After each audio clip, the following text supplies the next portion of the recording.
47। कल तो हमने विशेष करके कर्म अकर्म विकर्म के बारे में चर्चा किया था। तो कर्म क्या है विशेष करके? पुण्य कर्म, और विकर्म पाप कर्म, और अकर्म मतलब भक्तिमय कर्म जो भगवान की संतुष्टि के लिए किए जाते हैं, वो अकर्म है। ठीक है, ध्यान से सुनिए। देखो मैं पूछूंगा तो आप लोगों को बताना पड़ेगा। योगस्था कुरु कर्माणि संगम त्यक्त्वा धनंजय सिद्ध सिद्ध्यो समो भूत्वा समत्तम योगे उच्यते। तो यहाँ पे योग की परिभाषा कही गई है। योग किसको कहते हैं? तो योग विशेष करके संस्कृत भाषा में योग का मतलब होता है जोड़ना। 1 + 1 = 2, ऐसे योग मतलब जोड़। तो यहाँ पे ये बुद्धि योग की चर्चा भगवान करने जा रहे हैं। तो कोई कैसे अपने आप को भगवान के साथ जोड़ सकता है? बुद्धि योग हमने कल चर्चा किया था, मतलब मन वचन और वाणी के साथ अपने आप को भगवान के साथ जोड़ करके कर्म करना, वो बुद्धि योग है। और उसी को यहाँ पे भगवान ने योग भी कहा है कि योगस्था कुरु कर्माणि। हे अर्जुन, कर्म तो अपना करो, कर्माणि मतलब कर्म करो, पर कैसे? योग में स्थित होकर के। योग मतलब हमारे साथ कनेक्ट होकर के। तो जब जीवात्मा भगवान के साथ अपने आप को कनेक्ट कर लेता है तो फिर कैसे? संगम त्यक्त्वा। संगम का मतलब फल को भोगना, और त्यक्त्वा मतलब इसको त्याग देना। जो उसके फल को जो भोगने की इच्छा है उसको त्याग करके कर्म करता है, उसको क्या कहते हैं? बुद्धि योग। क्लियर? जो कर्म का फल है उसको भोगने की इच्छा है, उसको त्याग करके केवल कर्म करता है भगवान की संतुष्टि के लिए, बुद्धि। धनंजया का मतलब यहाँ पे अर्जुन का नाम है, जो धन को जीत के लाए थे, है ना? ये आपने सुना होगा घटना। तो जब युधिष्ठिर महाराज यज्ञ कर रहे थे तो उस समय अर्जुन जा करके धन जीत करके लाए थे, इसलिए उनका नाम एक धनंजय पड़ा। तो हे धनंजय, योग में स्थित होकर के फल की आसक्ति के बिना कर्म करो। सिद्धि असिद्धियों समभूत्वा। और सिद्धि और असिद्धि में, सिद्धि मतलब सफलता और असिद्धि मतलब असफलता। तो सफलता और असफलता में कैसे रहो? समो, है ना? समान रह करके समत्तम योग उच्यते। जो इस प्रकार से समत्व को प्राप्त करता है, इक्विलिब्रियम मतलब जो समता को प्राप्त करता है, डिस्टर्ब नहीं होता है, चाहे सफलता हो असफलता हो, हानि हो लाभ हो, इसको द्वंद्व कहते हैं, इडुअलिटीज। इडुअलिटीज में डिस्टर्ब नहीं होता है, फिक्स्ड रहता है, स्टेबल रहता है, सस्टेंड रहता है अपने मार्ग में, उसको क्या कहते हैं? योग उच्यते, योग कहते हैं। क्लियर? सो आगे जाकर के योग की परिभाषा भगवान करेंगे 6वें अध्याय में। पूरा योग के ऊपर ही वो चैप्टर डेडिकेट है। पर यहाँ पे जब योग की भगवान बात कर रहे हैं तो ये योग यहाँ पे अष्टांग योग नहीं है। समझ पा रहे हैं? ऐसे अष्टांग योग ही एक पद्धति है, जैसे अभी आजकल जो योग के नाम से चलता है पतंजलि योग सूत्र में, वो और ये योग सेम नहीं है। यहाँ पे जो गीता के अंदर बात कही जा रही है इस दूसरे अध्याय में, वो भक्ति की बात की जा रही कि जो डेडिकेट करता है अपने आप को वो भगवान की संतुष्टि के लिए। और दूसरा प्रोसेस है अष्टांग योग में यम नियम आसन प्रत्याहार प्राणायाम प्रत्याहार धारणा ध्यान समाधि, वो जो योगी लोग करते हैं अष्टांग योगी। और यहाँ पे भक्त के लिए किस प्रकार से कर्म करना है, चेतना की यहाँ पे बात कही जा रही है। यहाँ पे शारीरिक सिचुएशंस तो हो या नहीं हो उस पर ज़्यादा कंसिडरेशन नहीं है। जैसे योगी लोग क्या करते हैं, वो पहले बॉडी के जो पॉस्चर्स उनको, यम मतलब कंट्रोलिंग ऑफ द सेंसेस, यम समा दमा, समा मतलब इंद्रिय नियंत्रण, दमा मतलब मन का नियंत्रण, तप, और फिर जो मैं कह रहा था, वो अष्टांग योग में अष्टविधि है, हाँ, यम नियम, वो सब नियमों को पालन। उससे क्या है, जो सब फिजिकल पहले है, योगी है अपने आप को फिजिकली वो करता है, शारीरिक उससे अपने को कंट्रोल करता है, फिर जाकर के चेतना के लेवल तो उसका बहुत आगे आता है। प्राणायाम, प्रत्याहार, धारणा, धारणा के स्तर पर चेतना उनकी लगने लगती है योगी। और यहाँ पर जब भगवान बात कर रहे हैं कि ये भक्त लोग है, भक्त लोगों को अलग से कोई उसकी करने की आवश्यकता नहीं है। जब भगवान की संतुष्टि के लिए काम करके चेतना में नहीं, मुझे जो भी करना है भगवान के लिए करना है, तो वो सीधा उस स्टेज को प्राप्त हो चुका है धारणा का, जो योगी जाकर के इतने लंबे समय के बाद होता है। क्लियर, आगे बढ़ते हैं। सो देखिए यहाँ पे प्रभुपाद जी हाँ, प्रभुपाद जी देखिए, हम थोड़ा सा प्रभुपाद जी के तात्पर्य को देखेंगे और प्रभुपाद जी किस प्रकार से श्लोक को ट्रांसलेट कर रहे हैं उसको थोड़ा पकड़िएगा, ठीक है। तो प्रभुपाद जी यहाँ पर समत्तम योग उच्यते कहा है, तो समत्तम की प्रभुपाद जी ने कैसे परिभाषा की है, आप देखेंगे नीचे। कृष्ण प्रभुपाद जी कह रहे हैं कि जय या पराजय कृष्ण के लिए विचारणीय है, अर्जुन को तो बस श्री कृष्ण के निर्देशानुसार कर्म करना है। समझ में आया ना, ये चौथी लाइन में यहाँ पर प्रभुपाद जी ने लिखा है ना, कि जय और पराजय वो भगवान का चिंता है कि इसको भी विजयी कराना है, इसको हराना है।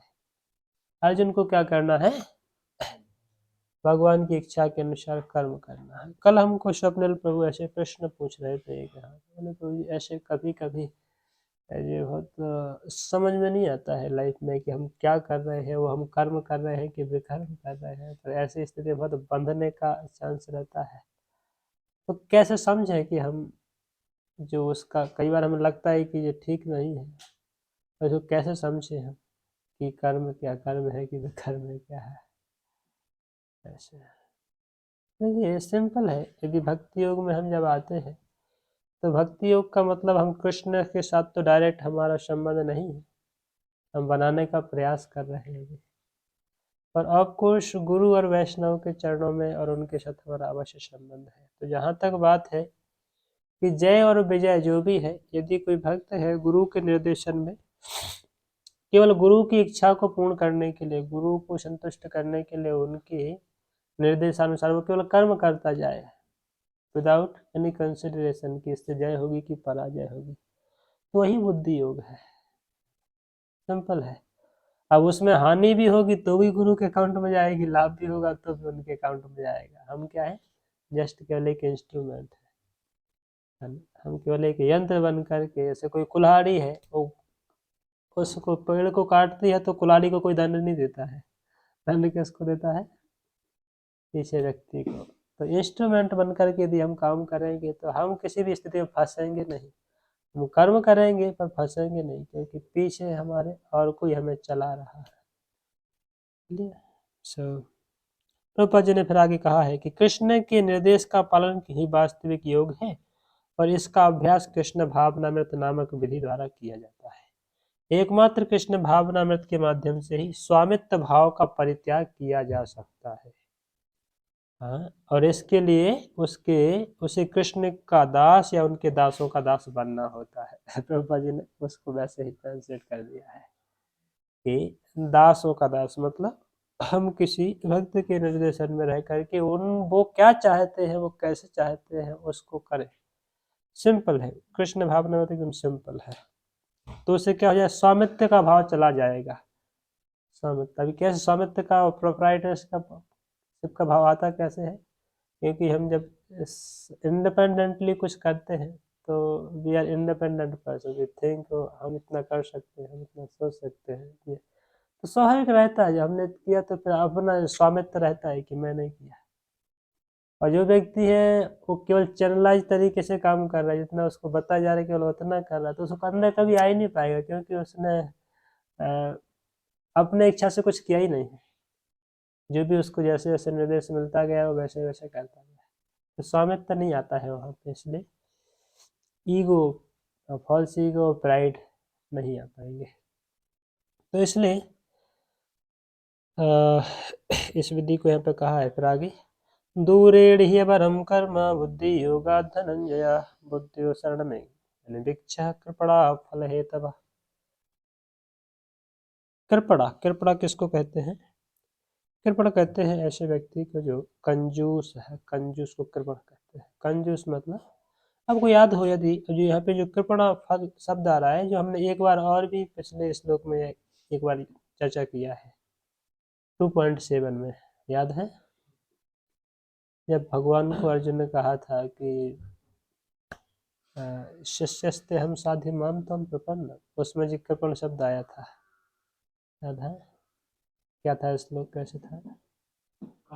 कार्पण्य दोषो स्वभाव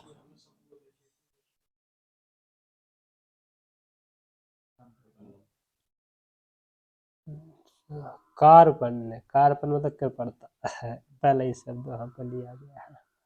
ये गीता कैसे रिलेट करना है, थोड़ा पकड़ना है, वर्ड्स को पकड़ेंगे, वर्ड्स टू वर्ड्स पकड़ेंगे तो इस लोगों को कनेक्ट कर पाएंगे, फिलों को कनेक्ट कर पाएंगे।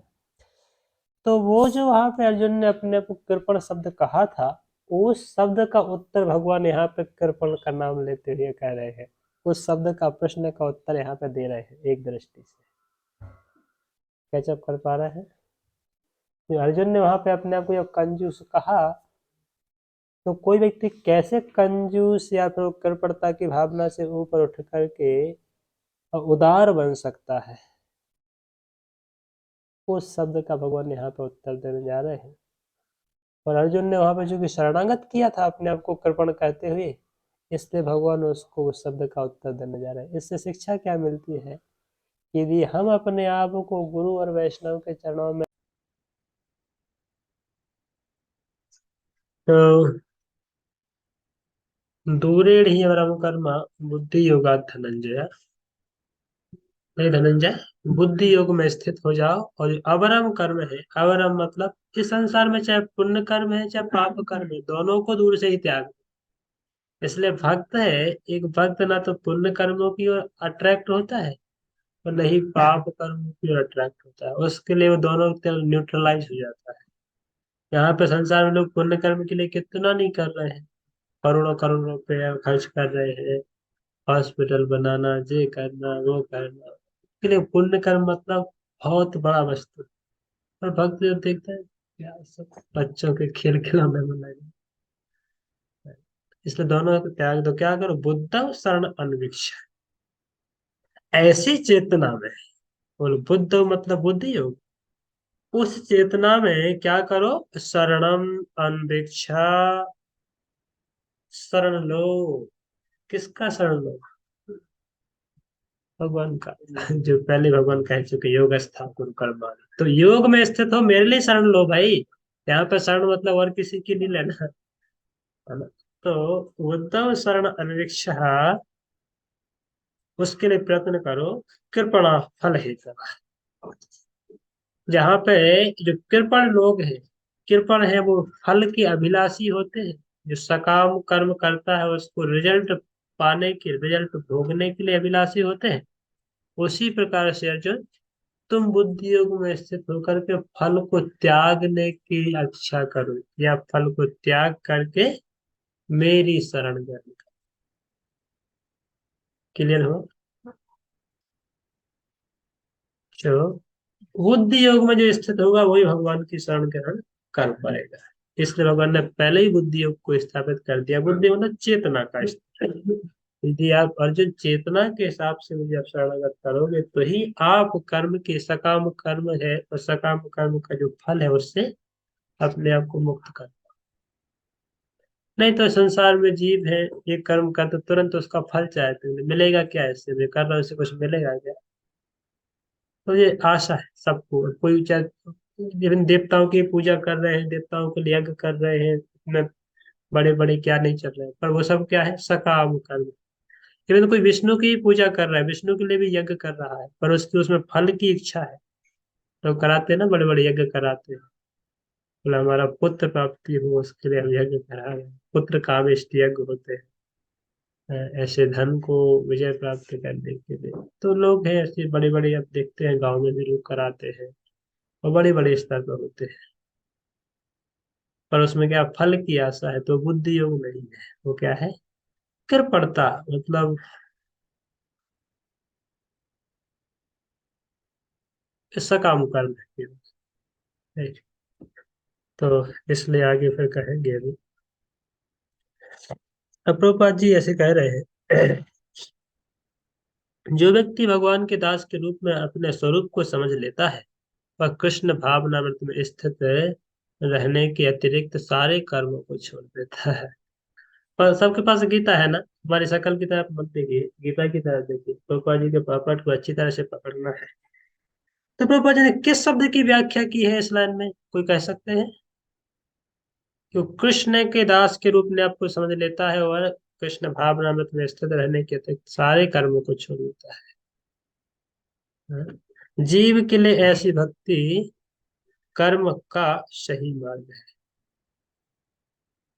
केवल केवल ही अपने सकाम कर्म का।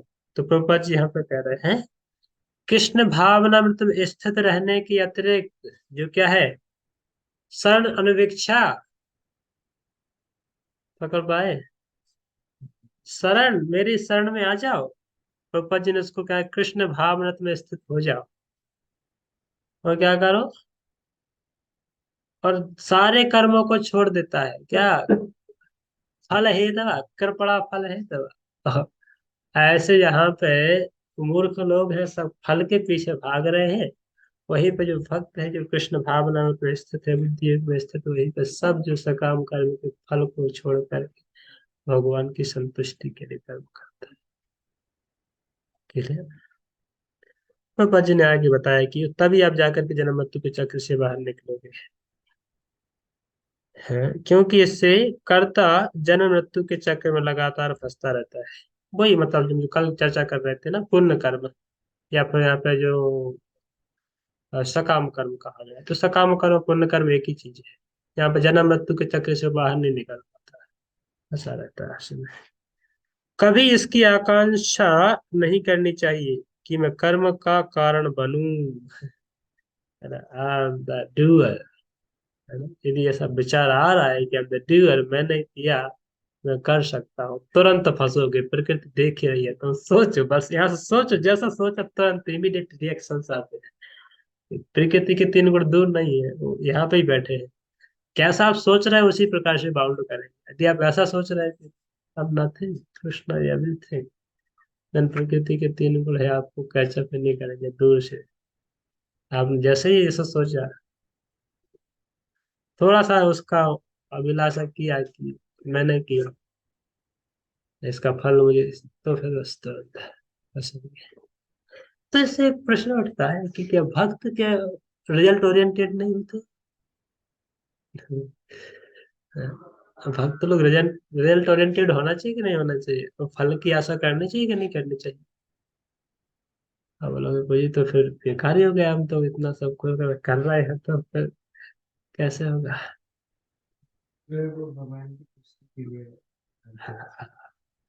जहाँ पे सकाम कर्मी व्यक्ति है, वो इतना एंडेवर दे करके जो फल है, वो फल को भोगने का अभिलाषी होता है, आएगा तो बस मैं कब इसको भोग करूंगा।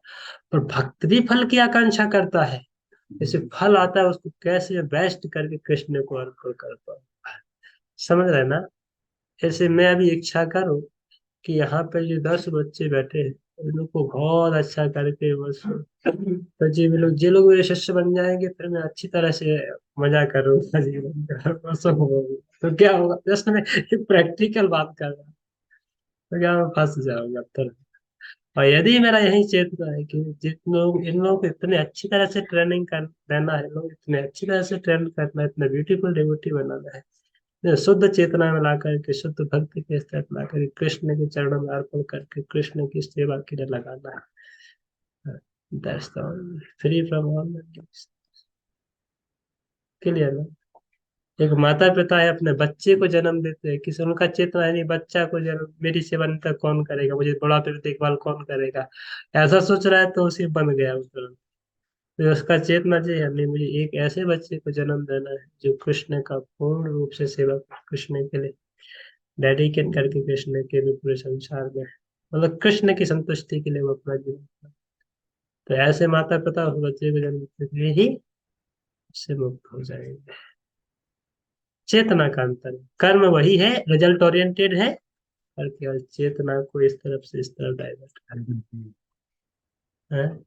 योग, योग मतलब चेतना का स्तर, समझ, है ना। नहीं तो कोई क्या उसको गलत समझ लेगा, बोले तू उसे त्याग दो, संसार में सारे कर्म ही है, त्याग दो, तो करोगे क्या, लट जाओ। चेतना को बदलना है, कर्म को त्याग नहीं। एक्शन में भी लाना पड़ेगा। यस, एक्शन में तो लाने, चेतना में लाने के बाद, चेतना डेवलप करने के बाद एक्शन भी करना पड़ेगा। एक्शन ऑटोमेटिक चेंज हो जाएगा। जैसे आप चेतना चेंज करोगे ना, एक्शन ऑटोमेटिक चेंज, है ना।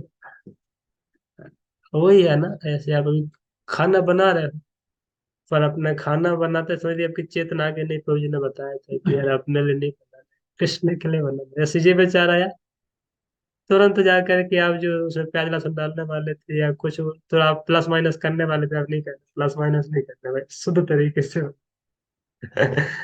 क्लियर ना। ओके, आगे बढ़ते हैं। बुद्धि युक्त हाथी हा, उभय सुख दुष्कृते, तस्माद योगाय उच्चस्य योगा कर्म कौशल। देखा ना आपने, आपके पैरोल पे लिखा है सेवा श्रम पे, योगा कर्म कौशल, देखा है ना। उन लोगों को इसके ऊपर का पता नहीं है, ऊपर की लाइन क्या है। के लिए अच्छा श्लोक हैं? बुक डिस्ट्रीब्यूशन के अच्छे श्लोक इसको सबको याद करना है, ठीक है। आज पारुल जब प्रसाद प्रसाद पाने के पहले इसको याद करके सुनाइएगा, चैंटिंग के बाद, प्रसाद के पहले। कौन सा श्लोक है? यही वाला। में।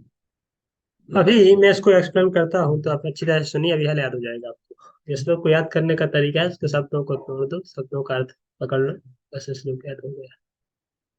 बुद्धि युक्त मतलब बुद्धि योग में स्थित हो जाओ, सबसे पहला।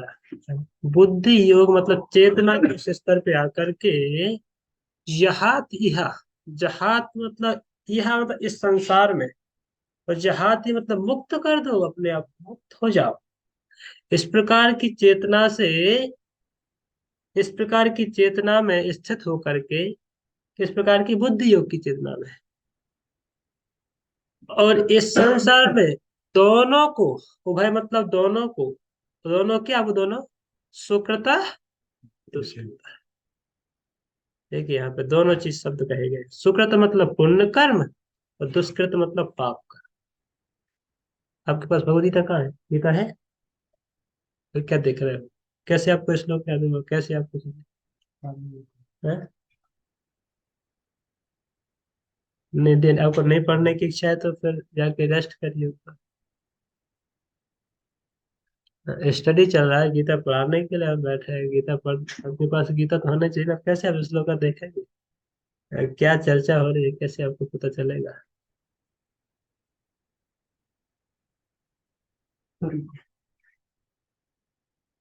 सुकृत दुष्कृत है, सुकृत मतलब पुण्य, और दुष्कृत मतलब पाप, दोनों से अपने आप को मुक्त। बुद्धि योग में स्थित होकर के इस संसार में, यह मतलब इस संसार में, क्योंकि दोनों ही फंसाने वाले हैं, जो हमने पहले चर्चा किया था ना कल, जब प्रभुपाद जी ने कर्म अकर्म विकर्म की चर्चा की, तो हमने इस विषय को चर्चा कर लिया है ऑलरेडी। तो सुकृत और दुष्कृत हे अर्जुन, इन दोनों से ही आप क्या हो जाओ, जहात कर दो, इनको त्याग दो। भगवान बोल रहे हैं, इन दोनों को त्याग करके और क्या करो, बुद्धि युक्त हो जाओ, बुद्धि योग में स्थित हो जाओ। तो क्या होगा, तस्मात, अतः, या इस प्रकार से, योगाया, योग में, युज्यस्य, लग जाओ, अपने आप को लगा दो अर्जुन, इस प्रकार से अपने आप को लगा करके, तब ऐसे अपने आप को बुद्धि योग में स्थित होकर के, योग में या फिर इस प्रकार के योग में स्थित होकर के दोनों प्रकार के जो सकाम और पुण्य कर्म पाप कर्म उनको त्याग दोगे, तो उसी को क्या कहा गया है, योगा। और ऐसा योगा ही वास्तव में क्या है, कर्म सुकौशल, ये कौशल, कर्म की कुशलता या कर्म की कौशलता, एक्सपर्टीज। एक्सपर्ट व्यक्ति है क्या करता है, हर एक छोटी छोटी वस्तु को स्क्रूटनाइजिंगली उसको तेज में देख करके फिर आगे बढ़ता है। तो कर्मसु कौशल, इसलिए ही अर्जुन यही, this is secret of working in this world, acting in this world. ये सीक्रेट यदि हम नहीं प्राप्त कर पाए तो फंस जाएंगे कल में। तो योग, हाँ, इस प्रकार से योग में स्थित होकर के अर्जुन आप कर्म करो, बुद्धि योग में स्थित हो जाओ, और उभय और सुकृत और दुष्कृत दोनों को त्याग दो। यही तो कर्म का कौशल है। यही कर्म करने के लिए एक एक्सपर्ट व्यक्ति क्या करता है कि सब कुछ भगवान के लिए करता है, भगवान की इच्छा के लिए करता है। ठीक है।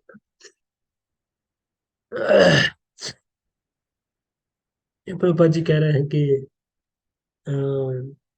यह हमें पूर्ण रूप से भगवान श्री कृष्ण के शरण में जाने तथा जन्म जन्मांतर कर्म फल की श्रृंखला का शिकार बनने से मुक्त होने का उपदेश देती है। अतः अर्जुन को कृष्ण भावना में कार्य करने के लिए कहा गया है, क्योंकि कर्म फल के शुद्ध होने की यही प्रक्रिया है। कर्म फल से हमें शुद्ध होना है तो यही प्रक्रिया है कि भगवान की शरण बनकर कर्मजं बुद्धि युक्ता ही फलम त्यक्त्वा मनीषिण जन्म बंध विनिर्मुक्तः पदम गच्छन्त नामय। फिर भगवान कह रहे हैं कि यदि अर्जुन आप इस प्रकार के योग में स्थित होकर के कर्म करोगे, इस प्रकार की एक्सपर्टीज के साथ, इस प्रकार के बुद्धि योग के साथ, कौशलता के साथ, तो क्या होगा? देखिए, बुद्धि योग बुद्धि योग बुद्धि योग यहाँ पे हर श्लोक में आ रहा है। समझ के चलिएगा, जहां तक जो बुद्धि योग आए ना, मतलब बुद्धि योग का पूरा विषय चल रहा है। भगवान हर एक श्लोक में बुद्धि योग डाल रहे हैं कि बुद्धि से काम करो, बुद्धि से काम करो, बुद्धि से काम करो, बुद्धि से काम करो, हाथ पांव से काम मत करो, बुद्धि से काम करो। कौन सी बुद्धि? कल हमने चर्चा किया था, कौन सी बुद्धि? कौन सी बुद्धि की बात कर रहे हैं?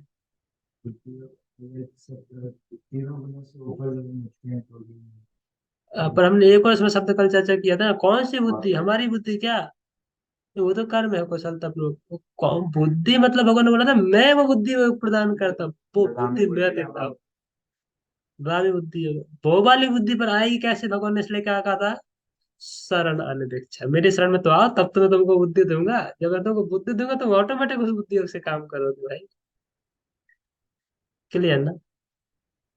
भगवान की शरण में जाए बिना भगवान बुद्धि देंगे? नहीं देंगे ना।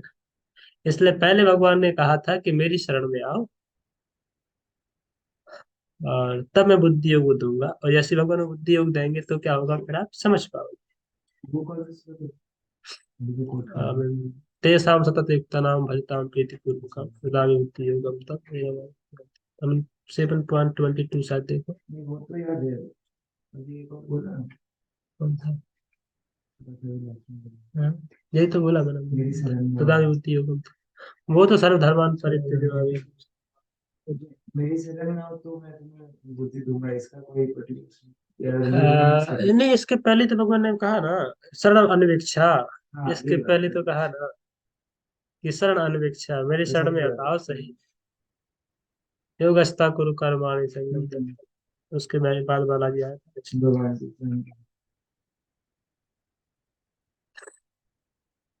सो बुद्धि युक्ता ही कर्मजम, बुद्धि युक्ता ही।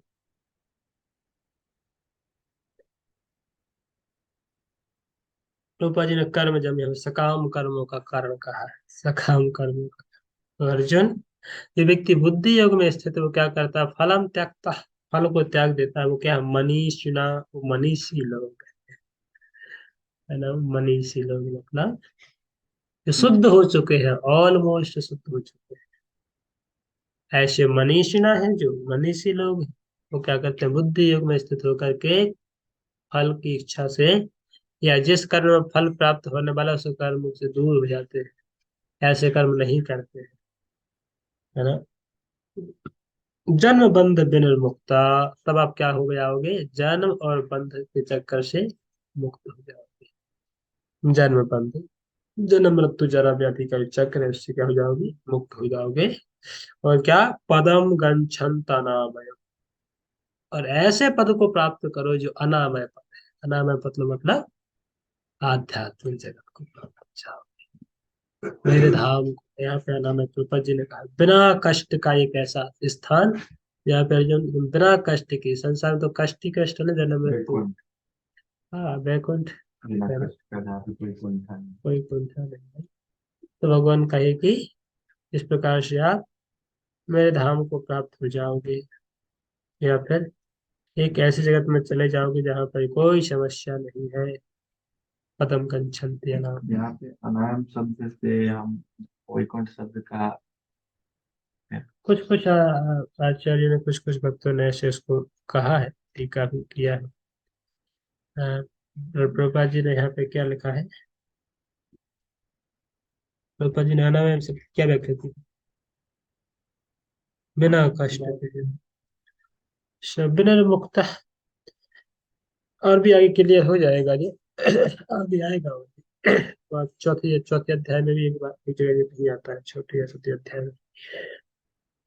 तो आप ऐसे स्थान को प्राप्त हो जाओगे जहाँ पे कोई कष्ट नहीं, कोई जन्म मृत्यु नहीं है। वो कहाँ नहीं है, केवल वैकुंठ जगत में नहीं, आध्यात्मिक जगत में नहीं है, बाकी इस जगत में तो है ही सब कुछ कष्ट। राइट। और प्रभुपाद जी ने भक्तों के लिए बड़ा ही एक क्या नींद आ रही है।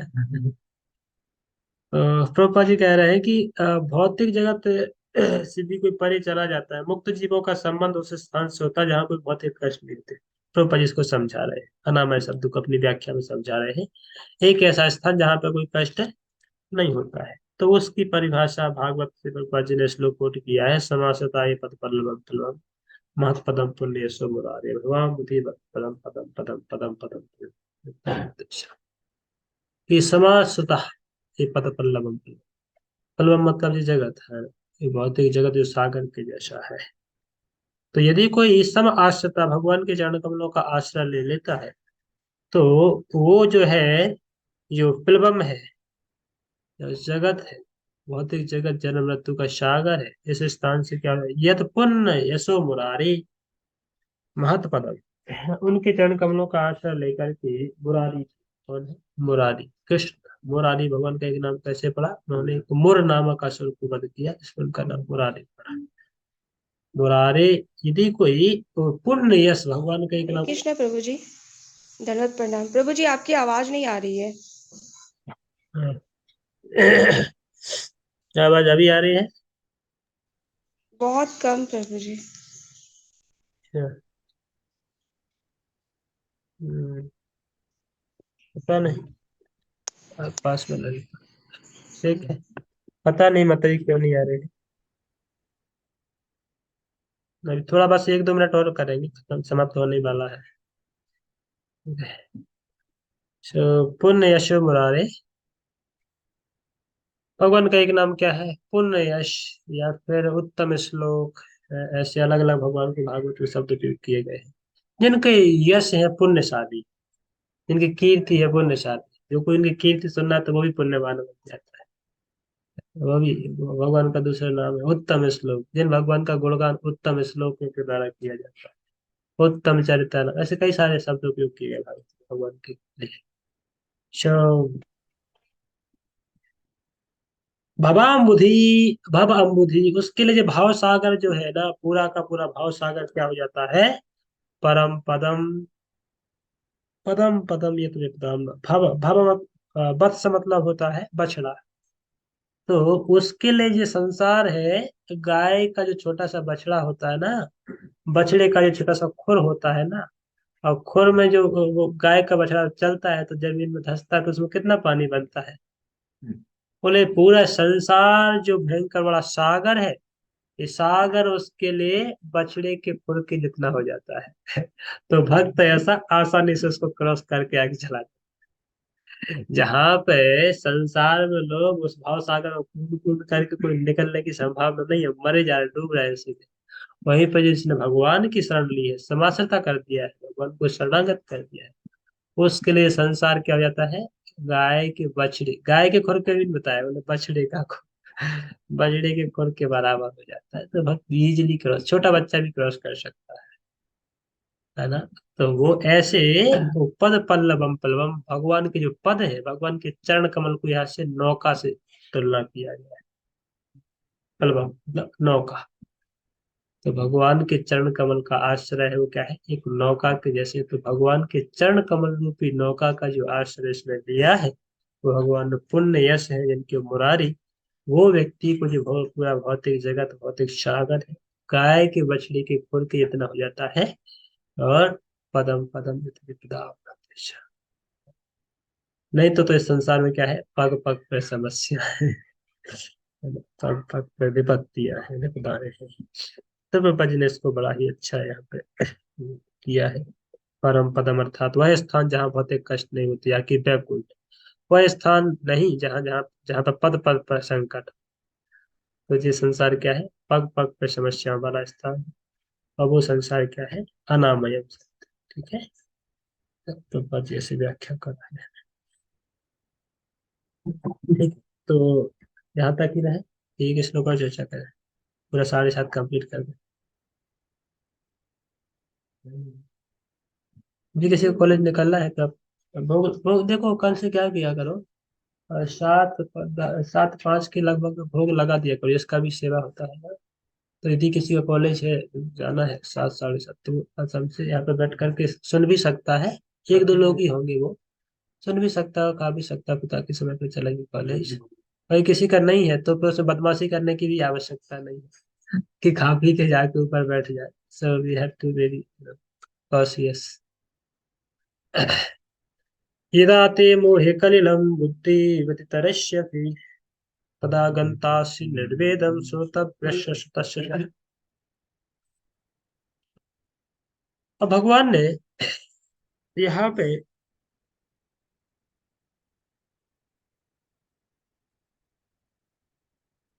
हमने कल एक श्लोक पढ़ा था, याद हो?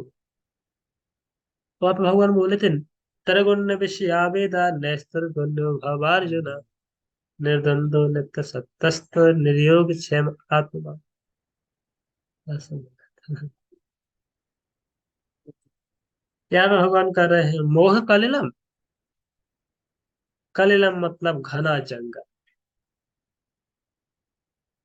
अभी अब घने जंगल में घुस गए, घनी झाड़ियों में, कभी निकलने की संभावना रहती है क्या?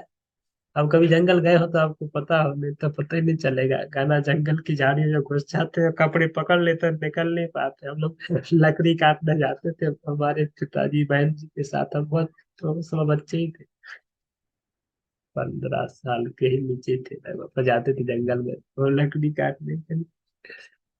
और उस समय अब ऐसे स्वेटर भी आपने पहना है, और जैसे वो कटीले होते हैं ना, उसके कांटे ऐसे होते हैं, निकल के तो पकड़ लेता है। पकड़ लिया तो आपको फिर समय लगेगा उसको निकालने में, तो वो छोड़ता नहीं। ये अंदर से निकलना बहुत, चारों तरफ से पकड़ लिया मुश्किल। तो ऐसा तो चलो रास्ता है वहां पर, तो फिर भी पकड़ लेता है। और जब घना जंगल है यहाँ पर चारों तरफ से वही है, आप उसके अंदर घुस गए एक बार, निकल पाएंगे क्या? नहीं निकल पाएंगे। तो यहाँ पे भगवान कह रहे हैं, यदा ते मोहि कलिलम। अर्जुन, जो जंगल है ना, किस चीज का जंगल? इसके पहले जो चर्चा किया था ना भगवान ने, सुकृत दुष्कृत। ये पुण्य का जंगल और पाप का जंगल। यहाँ पे भगवान कह रहे हैं उसी शब्द को, श्रोतव्य वेदम, वेदम का। अभी देखिए, अ, वेदम मतलब यहाँ पे क्या कहा गया है। भगवान ने इसके पहले ये वाला श्लोक लिया है कहीं तो, जब भगवान ने कहा था कि कौन सा श्लोक था, लेट मी सी फर्स्ट। मैं आपको कनेक्ट थोड़ा कराना चाहता हूँ।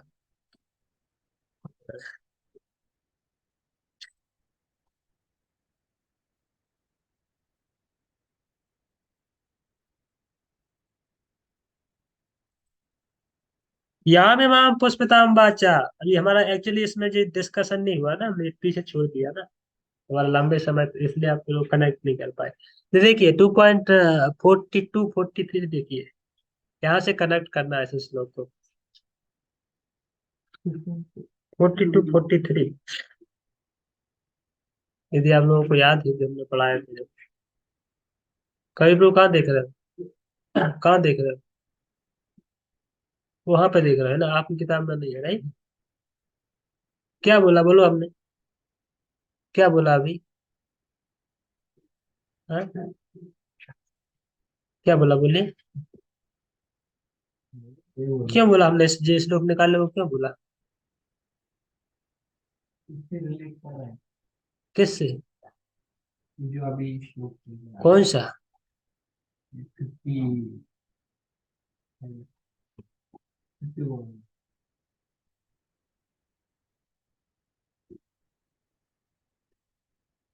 तो भगवान वहां पे कहे हैं, तदा गंतास निर्वेदम, वो निर्वेद हो जाता है। वेदम शब्द आया वहां पे, देखिए आप उसी श्लोक में जो हम पढ़ रहे थे ना, रात एवं कलिनम, उसमें नीचे की लाइन में एक निर्वेदम शब्द आया है ना। तो यहाँ पे आप देखिए 242 में, देखिए यहाँ पे भी एक वेदम शब्द आया है, वेद बाद रतः पार्थ। पकड़ पाए? नान्यस्तीति वादिना, नहीं पकड़ पा रहे? कुछ समझ में आ नहीं रहा है, ऊपर से जा रहा है सब कुछ, राइट? हाँ? वेदों के नहीं है, लेकिन यहाँ पे लिखा है विरक्ति को निर्वेदम सब। निर्वेदम में, वो तो है ही, निर्वेद बनना है, पर इसका उत्तर भगवान वहां देने जा रहे हैं, बस आपको मैं वो कहना चाह रहा हूँ, कैसे कनेक्ट हो रहा है जिस लोग उसके साथ। यहाँ पे वेद कहा है, वहां पर निर्वेद कहा है। तो इसे श्लोक को पहले पकड़िए, तब आप उसको पकड़ पाएंगे अच्छी तरह से, कनेक्ट तब कर पाएंगे। भगवान याम इमाम पुष्पिताम वाचा प्रवदंत पश्चिता, वेद वाद रता पार्था नान्य वादिना। जो बड़े बड़े इस संसार में बड़े बड़े प्रकांड विद्वान हैं, ज्ञानी हैं, ब्राह्मण है, वो सब कराते हैं क्या है? मतलब वेदों का पाठ करो, वेदों का अध्ययन करो, वेदों में जो है वो सब सकाम कर्म में लगाते हैं जी। अगर देखिए पूरा मतलब, ये बड़े बड़े स्कॉलर हैं, अब बनारस से कहीं भी चले जाइए, और साहब क्या वेद पढ़ो, वेदों की अनुयायी है। अभी ये आर्य साहब जो भी है वो तो आर्य भी नहीं, पता सिर्फ हमारे नहीं। और पॉइंट क्या है कि वेद वाद रहता उसमें, क्योंकि वेदों में जो पुष्पताम वाचा है, पुष्पताम वाचा का मतलब है कि फ्लावरी लैंग्वेज, ने इसको इंग्लिश में से ट्रांसलेट किया, फ्लावरी लैंग्वेज मतलब ऐसे सुंदर सुंदर फूल होते हैं ना, तो पुष्पों की ओर कोई जल्दी आकर्षित होता है, वाह ब्यूटीफुल, इतना सुंदर है, इतनी सुंदर स्मेल आ रही है, तो जाके तुरंत तोड़ना चाहता है, सूंघना चाहता है। इसी प्रकार से वेदों के अंदर जितना भी है, वेदों के अंदर ऑलमोस्ट सकाम कर्म की चर्चा है। आपको क्या भौतिक लाभ चाहिए, उसके लिए उसमें उपाय बताया गया है वेदों में।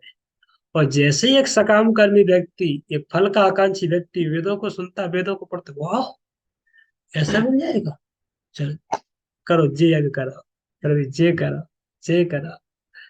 तो जब वो वेदों के अंदर घुसता है, तो वेदों में क्या हो जाता है, उसी में फंस के रह जाता है। इसलिए जो वेदों की भाषा है उसको क्या कहा गया? Flower language, attract, attractive flowers. यहाँ जो ट्रांसलेशन हुआ मतलब सरकार ने उसमें उसके काम का मतलब दिखा है। लेकिन हाँ, जब उसका ये ट्रांसलेशन लिखते हैं उसमें अलंकारिक लिखा है।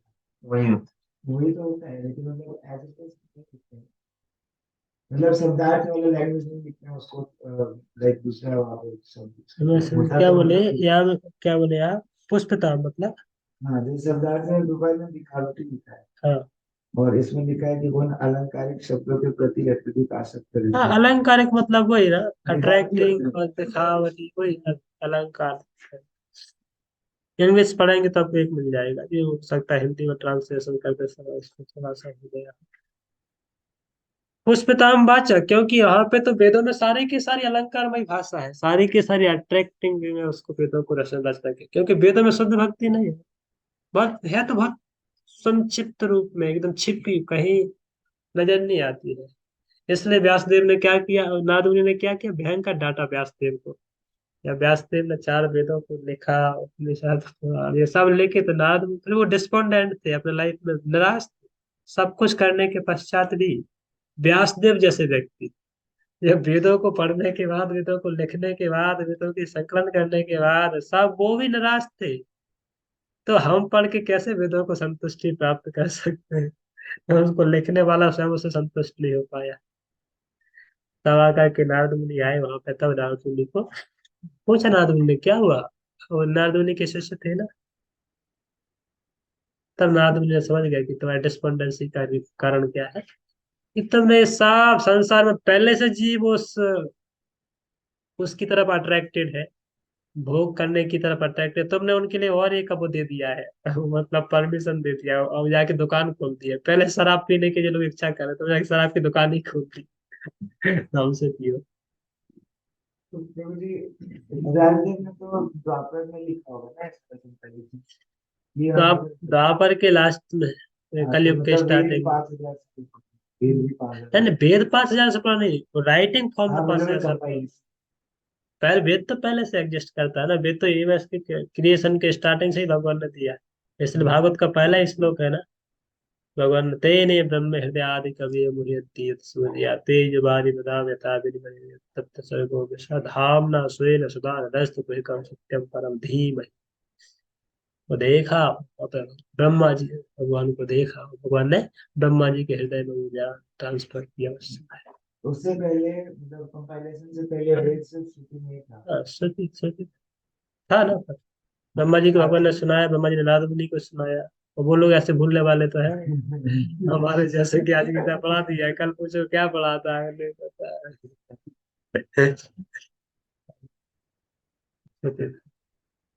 सो पुष्पता भाषा मतलब फ्लावर लैंग्वेज या अलंकारमय भाषा वेदों के अंदर है, इसलिए नारद मुनि ने आकर के बाद में व्यासदेव को डांटा और कहा कि आप भगवान की दिव्य लीलाओं को भी रचना करो। तब जा करके जब व्यासदेव ने भागवत पुराण की रचना की, भगवान की दिव्य लीलाओं की ग्लोरीफाई किया, वहां पर धर्म अर्थ काम मोक्ष की एक जगह भी इसने चर्चा की नहीं। एक जगह भी धर्म अर्थ काम मोक्ष की चर्चा भागवत में की नहीं। बोले सब बेकार का चीज क्या है? पहले धर्म करो, मतलब पायस कर्म करो, पुण्य कर्म करो, यज्ञ पूजा पाठ विधि, उससे क्या मिलेगा? अर्थ मिलेगा। अर्थ से क्या होगा? भोग करो, इंद्रियों को तृप्ति करो। तो यार इतना नष्ट करोगे समय ही मर के रह जाओगे, पता नहीं कब तक फंसे रहोगे। इसलिए क्या है, निवृत्ति मार्ग की तरफ है, बताओ इससे फंसो मत, सीधे निकल जाओ यहाँ से शॉर्टकट। तो क्या, सीधा शुद्ध भक्ति करो। अच्छा, एक और शॉर्ट क्वेश्चन, ये भागवत के कंपाइलेशन में व्यासदेव ने लिखा, सुखदेव गोस्वामी ने बोला, या फिर बोलने के बाद उन्होंने लिखा, या फिर पहले से लिखा हुआ था और सुखदेव गोस्वामी ने मजबूत। व्यासदेव ने तो उसको कंपाइल करके रखा ही था ना। और सुखदेव गोस्वामी तो बाद में, सुखदेव गोस्वामी तो जन्म हुआ तो वो चले गए जंगल की ओर। तो उनको वो भागवत ज्ञान ना ना, ऐसे जल्दी। नहीं, बाद में आए ना वो। जब व्यासदेव ने अपने शिष्यों को भेजा, फिर वहां पे सुखदेव गोस्वामी जंगल में भ्रमण करते थे, तो अपने एक दो शिष्यों को भेजा, तो जा करके वहां पे शिष्य उनके भागवत के कुछ कुछ श्लोक रिसाइट कर रहे थे वहां पे। तो बारहा पीड़म नटवर कर्णयो कर्णिकारम प्रतभास कनक कप संवेजयन्तीं च मालाम। ये सब भागवत के श्लोक है, जहाँ भगवान की दिव्य लीलाओं का, भगवान की ब्यूटी का इतना सुंदर वर्णन है। और वो श्लोक जो अहो बकीयम स्तन कालकूटम यच्च, वो भगवान ने कैसे उस पूतना नामक जैसी महाराक्षसी को, महापापनी कोई माता का स्थान दिया, क्योंकि वो अपना दूध पिलाने के लिए भगवान को आई थी। तो भगवान कितने कृपालु है। अहो बकीयम, वो बकीय, वो पूतना, वो खेचड़ी, वो महापापनी, वो राक्षसी जैसे बच्चों को देख करके उनको जहर पिला के मार डालती थी, वो भगवान को मारने की इच्छा से आई थी। स्तन काल, तो सुखदेव गोस्वामी को असाध्य। माता के गर्भ से भागवत का ये नहीं था। नहीं, ब्रह्म ज्ञानी थे वो, उसके पहले ब्रह्म ज्ञान थे। ब्रह्म ज्ञानी होना और भक्त होना अलग वस्तु है। ब्रह्म ज्ञान मतलब हम ब्रह्मा से हो, संसार का कोई प्रोडक्ट, संसार से कोई लेना देना नहीं, संसार से अपने आप को अलग देख पाना, ब्रह्म वस्तु। और जब उन्होंने भागवत के ये श्लोक सुने, तो वो ब्रह्म शुद्ध। ज्ञानी, वो इसलिए तो भागवत कहा है ना, भगवत भागवत को अमलम पुराण कहा गया है। यहाँ पे बड़े बड़े जो अमल मुनि है, वो भी भागवत की ओर अट्रैक्ट हो जाते हैं, भगवान की दिव्य लीलाओं की ओर। ज्ञानी लोग भी अट्रैक्ट हो जाते हैं जब उनको यदि नरसिंह नरचरेंगे, नरसिंह रूप में भागवत कथा का श्रवण करने को मौका मिले। और वो सुखदेव गोस्वामी पहले तो ज्ञानी थे, निर्विशेषवादी थे, भगवान के साकार रूप की उपासना नहीं करते थे।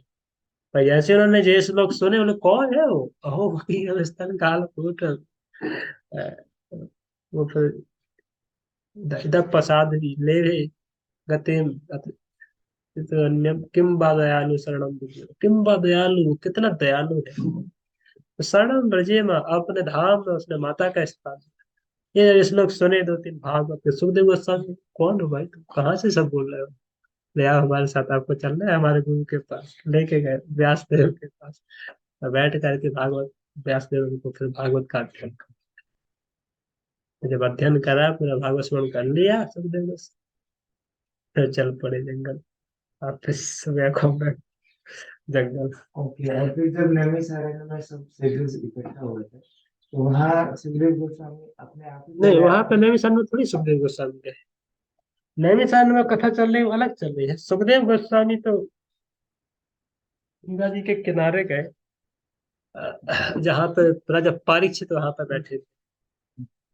राजा परीक्षित थे वहां पे बैठे थे, और वो चल रहा था, यज्ञ चल रहे थे वहां पे। तो वहां पे सुखदेव गोस्वामी का प्राकट, और नैमिषारण्य में वो भी कथा कही गई है।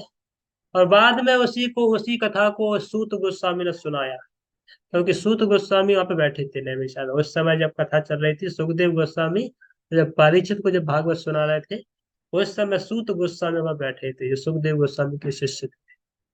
नैमिषारण्य। हाँ, और वही कथा जाकर के बाद में सूत गोस्वामी ने शौनक आदि ऋषि को सुनाई। 88,000 शौनक आदि ऋषि। परीक्षित महाराज को वो सुखदेव जी ने सुनाया। हाँ, परीक्षित महाराज को परीक्षित महाराज को सुखदेव गोस्वामी ने सुनाया। ये फर्स्ट कैंटो में आता है। फर्स्ट कैंटो, फिफ्थ चैप्टर पूरा, फोर्थ फिफ्थ चैप्टर पूरा रेडी। तो पुष्पताम्बाज जी चर्चा, वेदों में सब क्या है, सकाम कर्म की चर्चा है। जे करो तुझे मिल जाएगा, जे करो, और ये सबका फंसा देगा। इसलिए जो भक्त है, इसलिए व्यासदेव को ही मना कर दिया नारद को। तो ये सब परा शराब पीने के पहले ही अभिलाषी थे, तुमने जाके शराब की दुकान खोल दी। फंसेंगे नहीं तो क्या होगा। इसलिए भागवत का दूसरा श्लोक क्या है, धर्मा प्रोजित के तवत्र परमो निर्मत्सराणाम सताम नित्यं वास्तवस्तु वस्तु शिवदम तापत्रय उन्मूलनम। श्रीमद्भागवते महामुनि कृते किं वा पररीश्वरे सत्तो हृदय विरुद्ध यत्र कृतिभिः शुश्रूषिः तत्क्षणात्। धर्म प्रोक्षित के तवत्र, धर्म मतलब धर्म अर्थ काम मोक्ष, ये तो वेद में वर्णन है। उसको तो भागवत में मतलब केता, केता मतलब निकाल के फेंक दिया। और हमें आचार्य लोग तो सीधा स्वामी जीव को मतलब आचार्य लोग ऐसे वर्णन में झाड़ू लेकर के, ऐसे कोई सुबह सुबह झाड़ू लगाता है ना घर में, वो कचरा को सीधा वहां डस्टबिन में डालता है। तो आना नहीं चाहिए यहाँ पे।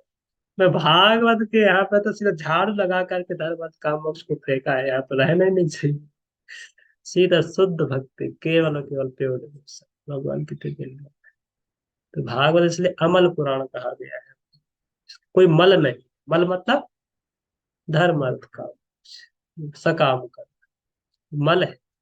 अब जिसके लोग मल खा रहे हैं, वो उनको तो मल खाने के पीछे पड़े हो, वो ये सब मत भूल तो वो लोग ऐसे देना। रिलेशन बताते हैं कि ये चीज यजुर्वेद में आता है, यजुर्वेद उसको सामवेद में भेजता है, फिर सामवेद उसका वर्णन अथर्ववेद में करता है। ऐसे करके इतना फैला फैला के बोलता है कि हाँ आपको इतना मिलेगा, फिर वो यजुर्वेद में देता है तो उसका अगला डिस्क्रिप्शन आपको यजुर्वेद में मिलेगा। कोई खिलाड़ी लैंग्वेज है, फंसाने वाली है तो फंसाएगा ना, उसका काम ही है फंसा। दो चार अभी बहुत बड़े बड़े इन्फ्लुएंसर्स हैं जो कि इंस्टाग्राम और अभी जे यूट्यूब वो है ना आचार्य प्रशांत, वो तो पूरा आर्य समाज है। तो वीडियो नहीं बनाता हूँ, मतलब जब गया उसके बाद वीडियो नहीं आया। नहीं, वो उतना नहीं, लेकिन दो चार है। अभी वो जो एक हुआ था ना, ब्रताड़ी वाला है वो जो। हाँ, पहला राहुल आर्या वगैरह से। वैसे और दो तीन और हैं जो कि अभी दो के थोड़े और अभी नया नया आया है, वो स्ट्राइक मारता है, हो जाता है जो स्वामी कृष्ण डिवोटी जो होते हैं, घूम कर रहे हैं, उसको पकड़ लेता है। उसके बाद फिर उससे वो रास्ता शुरू करता ओके सो कहने का मतलब जी, हम जो यहाँ पे वेद शब्द कहा गया, वेद में मतलब क्या है, फ्लावर अलंकारमय भाषा है। और इसलिए भगवान ने क्या कहा अर्जुन को उस श्लोक में, वो कनेक्ट करने के लिए निकाला था। आप लोग अंदर ही घुस गए, वेदों में आए तो वेदों में घुस गए। है। इसलिए भगवान है? अट्रैक्शन को फ्लावर। इसलिए भगवान ने यहाँ पे क्या कहा है, भगवान ने कहा है निर्वेदम, अर्जुन निर्वेद हो जाओ, मतलब वेदों की उस अलंकारमय भाषा से ऊपर उठ जाओ भाई। सकाम कर्म का जो सब भाषा है उसमें मत फंसो। क्लियर है? तुम्हारी बुद्धि में रूपी स्वयं मन को पार करते हैं। मोह कलिलम, जो कलिल मतलब मोह रूपी जंगल से अब जब तुम्हारी बुद्धि है तरिष्यति, ऊपर चली जाएगी, बुद्धि योग में स्थित हो जाओगी, तब तदा गंतासी, उस समय तुम यूं ही तुम जाओगे, कहाँ जाओगे, निर्वेद हो जाओगे। अब वेदों के अलंकार की भाषा में पढ़ोगे नहीं तो फंसोगे नहीं। और जो फिर श्रोतव्य से श्रुतस्य, बोले जिसको आपने पहले से सुना है उसके लिए भी न्यूट्रलाइज हो जाओगे, और जब आगे जाकर सुनोगे उसके प्रति भी न्यूट्रलाइज हो जाओगे। तो ये पहले से यार हम तो ऐसा लिखो, तो ऐसा ऐसा सुना, हम तो ऐसा करके हमारा तो ऐसा ऐसा प्लान था, वो तुम्हारा प्लान भी खारिज हो जाएगा, वो आगे बढ़ने वाले प्लान भी खारिज हो जाएगा। सीधा शुद्ध तरीके से स्तुत हो जाओ। श्रोतव्य से श्रुतस्य, श्रोतव्य सुनने योग्य के प्रति, श्रुतस्य सुने हुए का, जो आपने पहले से सुना है उसके प्रति भी न्यूट्रल हो जाओगे, श्रुत सुनने योग्य। अभी हम लगता है अट्रैक्टिव शब्द या सब ऑटोमेटिक शांत हो जाएगा, ऐसे अब तक बुद्धि योग में स्थित होगी। इसलिए ना श्रवण एक ऐसी प्रक्रिया है जो कोई व्यक्ति किसी भी कैसे भी वंडरिंग कंफ्यूजिंग स्टेट में यदि भागवत का, भगवत गीता का अच्छी तरह से श्रवण करे, अच्छी तरह से अध्ययन करे, तो उसको एकदम क्लियरिटी मिल जाती है भाई। ओके, सिर्फ बात की सगन वन को पार कर गए आप लोग। ये वन ऐसा है कि कभी खत्म नहीं होता, जितना लंबा जाओ उतना ही और सगन। भागवत का, भगवत गीता का सगन वन। तो तब